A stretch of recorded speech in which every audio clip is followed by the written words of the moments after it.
Hello viewers, once again welcome to another video. तो guys, जैसा कि आपने पढ़ा है कि 25 फीट चौड़ा ये प्लॉट है और 25 फीट लंबा। 25 बाई 25 में ये हमने आपका घर का डिज़ाइन तैयार किया है। आशा करता हूँ कि आपको ये फ्रंट का डिज़ाइन जो कुछ इस तरीके का दिखाई देता है आपको पसंद आया ही होगा। और इसकी सारी की सारी डिटेल्स फ्रंट से लेके लास्ट तक मैं आपको डिटेल में बताऊँगा। अगर किसी भी तरह की कोई कमी लगती है तो प्लीज़ कमेंट करके हमें ज़रूर बताएं। अगर इस 3D नक्शा पे आप इसको पहली बार देख रहे हैं तो प्लीज़ वीडियो को लाइक करने से पहले चैनल को सब्सक्राइब कर लें, क्योंकि आप हमारे ऐसे सपोर्ट करेंगे तो हम आपके लिए ऐसे ही खूबसूरत से खूबसूरत घर के नक्शे आपके लिए लेकर आते रहेंगे।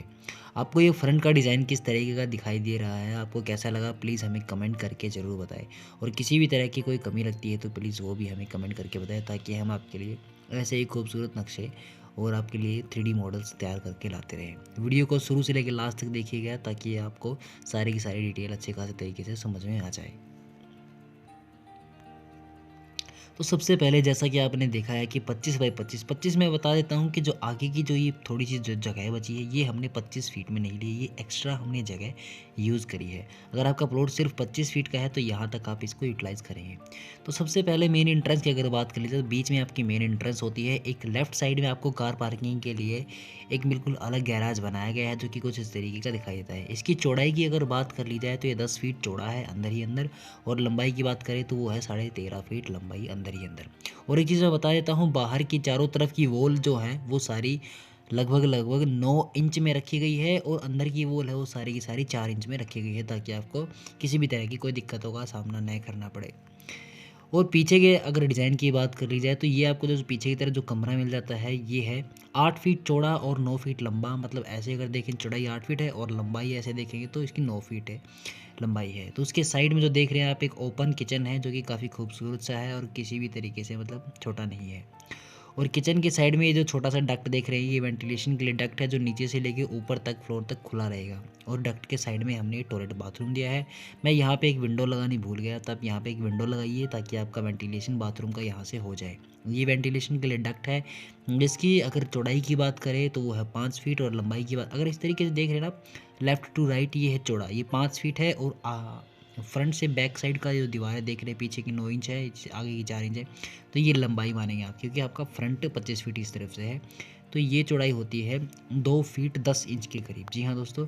उसके बाद ये टॉयलेट और बाथरूम है। बाथरूम की जो लंबाई है वो है 7 फीट और चौड़ाई है वो है 5 फीट। काफ़ी कंफर्टेबल टॉयलेट बाथरूम अटैच है, जो कि दोनों चीज़ें इसी में यूटिलाइज़ करी जाएंगी। उसके बाद ये बाकी जो मतलब गैराज से अंदर आने के लिए यहाँ पे भी आप डोर लगा सकते हैं। उसके बाद बात आती है स्टेयर की। स्टेयर के लिए हमने 7 फीट चौड़ी जगह यूज़ करी गई है, जो कि कुछ इस तरीके से यूज़ करी है। और यहाँ से आपके ऊपर जाते हैं। अगर चौड़ाई की बात करें तो 7 फीट है, 3 फीट का ये मतलब चढ़ने वाला है, 3 फीट का इधर से है टर्न होने के बाद यू टर्न, और बीच में 1 फीट की जगह बच जाती है। 7 फीट की जगह यूज़ करी गई है। और यहाँ से भी एक डोर है, क्योंकि कॉर्नर का प्लॉट है तो यहाँ से एग्जिट डोर से हो सकता है। ओवरऑल ग्राउंड फ्लोर का डिटेल कुछ ऐसे था, जो कि हमने सारा का सारा आपको बता दिया है। अब बढ़ते हैं इसके फर्स्ट फ्लोर के ऊपर। जैसे ही फर्स्ट फ्लोर बनता है तो आपका फ्रंट का लुक है और भी निखर कर आने लगता है, मतलब इसका दिखाई देने लग जाता है।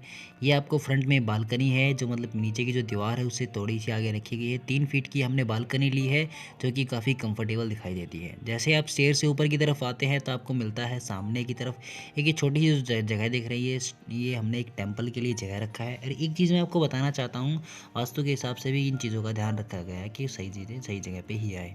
कुछ चीज़ें ऐसी हैं लेकिन फिर भी उनके लिए काफ़ी कंफर्टेबल है। और अंदर के इस कमरे की बात करें तो कमरे की जो चौड़ाई है वो है 12.5 फीट के करीब, और लंबाई है वो है 10 फीट। मतलब आगे से पीछे इसकी लंबाई 10 फीट, और चौड़ाई की बात करें तो 13.5 फीट के करीब इसकी, मतलब 13 फीट के समथिंग समथिंग 10 फीट कुछ ना, सॉरी 12 फीट 10 इंच, मतलब कुछ इस तरीके 13 फीट आप समझ सकते हो, इसको कर सकते हो। क्योंकि अगर जितना आप इसकी चौड़ाई कम करोगे या ज़्यादा करोगे तो उसका इफेक्ट सीधा यहाँ पर टेम्पल के ऊपर आएगा, तो कि भगवान के लिए स्पेस छोड़ा गया है वो। उसकी अगर इस कॉर्नर की बात कर ले तो ये वेंटिलेशन डक्ट है, जो नीचे से लेके ऐसे ही खुला है, जो कि आपने देख ही लिया है जैसे कि हमने बताया था। और ये टॉयलेट बाथरूम है। बाथरूम का साइज़ वही सेम एग्जैक्ट ग्राउंड फ्लोर जैसा ही है, 7 फीट लंबा और 5 फीट चौड़ा, और पीछे का डक्ट का साइज़ भी सेम वही है। उसके बाद जो नीचे गैराज था, गैराज के ऊपर हमने एक कमरा लिया गया है। गैराज की दीवार यहाँ तक टच थी, लेकिन इसकी हमने चौड़ाई सिर्फ 9 फीट रखी है। और इस तरीके से देखें तो 10 फीट चौड़ा और 9 फीट लंबा ये आपको एक बेडरूम मिल जाता है, जिसके साथ बालकनी के साथ अटैच है। और यहाँ से आप दरवाज़ा यहाँ लगा सकते हैं, और आप चाहे तो एक दरवाज़ा यहाँ भी लगा सकते हैं, लेकिन हमने ऐसा नहीं किया। बिल्कुल यहाँ से ही हमने एक दरवाज़ा इधर से आने के लिए कर दिया है। अगर आप चाहते हैं किसी भी तरीके से ये बड़ा कमरा करना, मतलब कमरे का साइज़ और बड़ा है, तो यहाँ तक एक्सटेंड कर सकते हैं, लेकिन आपको बालकनी की विजिट फिर कमरे के अंदर से ही मिलेगी। हमने ऐसा इसको अलग अलग इसलिए किया है ताकि आपको बालकनी की विजिट, पीछे वाले रूम वाले को भी बालकनी की विजिट मिल जाए। अगर आप चाहें तो अपनी हिसाब से कि इस कमरे का चौड़ाई यहाँ तक कर सकते हैं, और इस कमरे के लिए ये वाली बालकनी हो जाएगी, और इस बेडरूम के लिए इधर वाली बालकनी सूटेबल हो जाएगी, क्योंकि ये कॉर्नर का प्लॉट है। तो दोस्तों ये था इसका फर्स्ट फ्लोर, जो कि आपको अच्छे तरीके से समझ में आ गया है। अब बढ़ते हैं इसके सेकंड फ्लोर के ऊपर। सेकंड फ्लोर जैसे ही तैयार होता है, लगभग आपका घर कंप्लीट हो ही जाता है। तो इसको डिटेल में बता देता हूँ। जैसे ही आप आप सीढ़ियों से ऊपर की तरफ आते हैं, तो आपको पीछे में मिल जाते हैं 2 बेडरूम। जी हाँ दोस्तों, नीचे की तरफ एक ही बेडरूम था और साइड में टेम्पल था, लेकिन ऐसा नहीं है। इनमें 2 टोटल हिस्सों में हमने 2 बेडरूम रख दिए हैं, जिसकी लंबाई तो 10 फीट ही है, लेकिन इसकी चौड़ाई जो है वो दोनों की स्पेस की आधी कर दी गई है।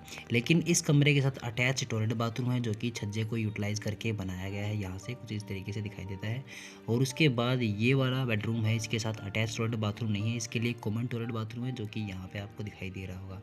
बात अगर वेंटिलेशन डक्ट की आती है, तो वो सेम एज इट इज़ वही पे है, जो कि आप इसको तरीके से फॉलो करेंगे। और नीचे वाले कमरे का साइज़ जो है उसी के सेम एग्जैक्ट ऊपर वाला एक और कमरा बनाया जाएगा, जो कि काफ़ी आकर्षक दिखाई देता है, क्योंकि बालकनी के ऊपर भी इसी की तरह विजिट मिल जाती है। अगर आप चाहें तो यहाँ भी आप अपने कमरे के अंदर से ही मतलब बालकनी विजिट कर सकते हैं, लेकिन हमने सेम फर्स्ट फ्लोर को सेकंड फ्लोर के जैसे सेकंड फ्लोर को फर्स्ट फ्लोर के जैसा ही बनाया है। मेरी भी वर्बल कम्युनिकेशन में थोड़ा सा गैप आ गया था। तो दोस्तों ओवरऑल इसका डिज़ाइन कुछ इस तरीके का था सेकंड फ्लोर बनाने के बाद। और जब आपका फाइनली घर तैयार हो जाता है, तो मतलब ऊपर की बाउंड्री लगाने के बाद, तो ये घर आपको फ्रंट से कुछ इस तरीके का दिखाई देगा, जो कि काफ़ी आकर्षक है और बहुत ही खूबसूरत है ये आपका घर। आशा करता हूँ दोस्तों आपको ये डिज़ाइन पसंद आया होगा। अगर किसी भी तरह की कोई कमी लगी तो प्लीज़ कमेंट करके हमें ज़रूर बताएं, और ऐसी ही वीडियोज़ और भी लगातार हमारे चैनल पर आती रहेंगी। प्लीज़ चैनल को सब्सक्राइब कर ले। अगर आप चाहते हैं ऐसी ही वीडियोज़ कंटिन्यू देखना, तो हमारे चैनल के साथ बने रहिए। तो ये वाली वीडियो देखने के लिए मैं आपको फिर से कहूँगा धन्यवाद।